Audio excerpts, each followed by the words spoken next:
Junior designers, welcome back for our final installment in the first module on the power tools for DFMEA.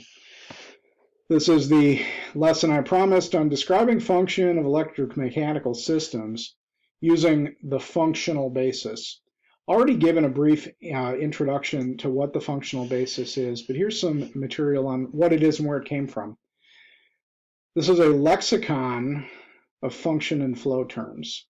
So what that means is that it's a specific set of words and it follows a specific structure. You can use this as an outline to guide your thinking as you develop a black box model of a system and think about, primarily at this point, what the flows are going to be.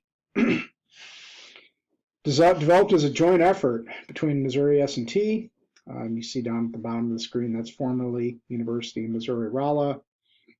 There's Joe Miner, and National Institute for Standards and Technology, or NIST.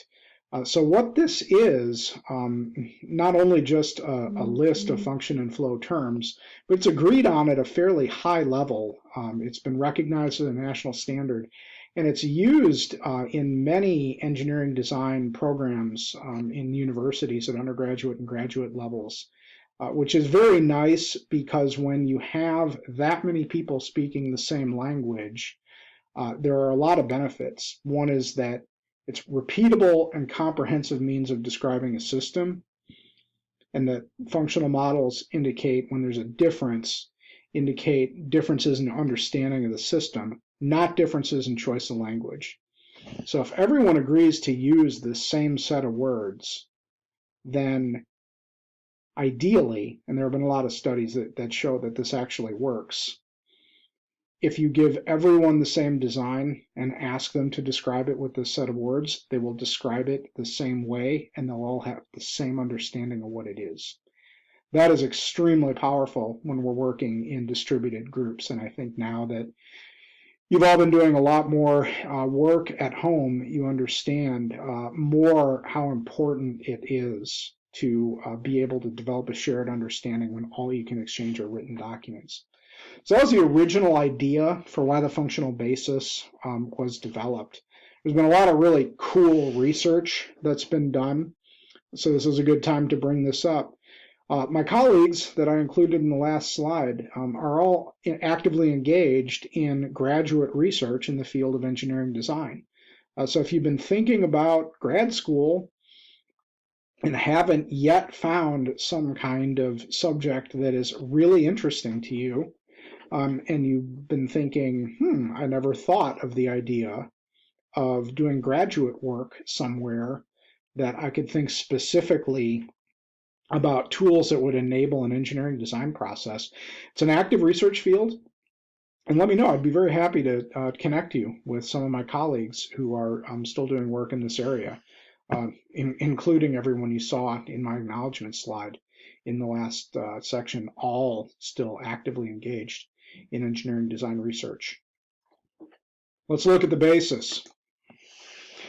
I'm purposely starting with the flow terms. There are both lexicons of function and flow.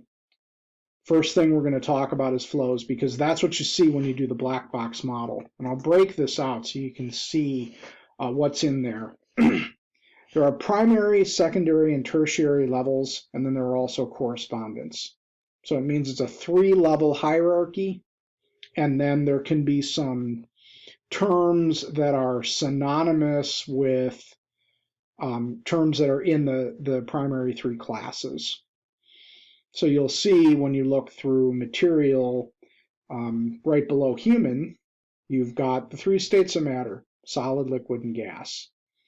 And then it breaks down solid into different types of solids. It could be a solid object. It could be a particulate. It could be a composite material. They also call out plasmas and mixtures. So for example, a solid-solid mixture would be an aggregate. For the purpose of what we're going to do in the DFMEA, what I would say, because again, if in different circumstances, if we wanted to make sure that everybody had exactly the same understanding of what was going on and we wanted strong cross-referencing, it would be important to follow this exactly. What I'm going to say for the purpose of doing the DFMEA is use this as a checklist. Let it guide your thinking. So as you think about flows and what kind of material flows might I see, start with a human and take it down to a correspondence level. If there is a human that is entering and exiting the system in its interaction, specifically what parts of the human? We see hand, foot, and head. Finger might also be another possibility.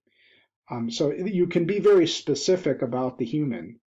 Also, for the purpose of doing the DFMEA, feel free to expand your knowledge of what this might be. So a human is just one form of biological life. You could include plants and animals if you thought that was helpful. Actually, for the exercise we're going to assign, I think thinking about plants and animals might be an interesting exercise to determine whether or not those flows could be relevant in the system. Then just work your way through gases, liquids, and solids. Particularly for the exercise that we're going to assign, solids and liquids, particularly liquids. What kind of liquids might the system be exposed to in its operating environment? So that's what's in the flow terms. And then in Module 2, you will also use function terms. So we'll talk about function terms next. Same structure. You can see just from a high level the same structure. I'll show you one that you can read. These are verbs that you can use to describe what's happening to the material as it flows through the system. And these are broken down into, at the highest level, a choice of a verb. They get more specific as you work your way left to right. So, for example, when you look under branching, separating is more of a discrete form of branching. Distributing would be a more continuous means. And then one way of separating would be removing. And so this has a very manufacturing basis when they talk about removing a material. There are a number of different ways material can be removed. It can be cut, it can be drilled. We would actually say it can be turned and not lathed. Lathed is not a verb. I'll look back with my colleagues on that. It could be polished, it could be sanded. These are all different means of performing a function on a flow. For the purpose of what we're doing in the DFMEA, again, let this be a guide to your thinking.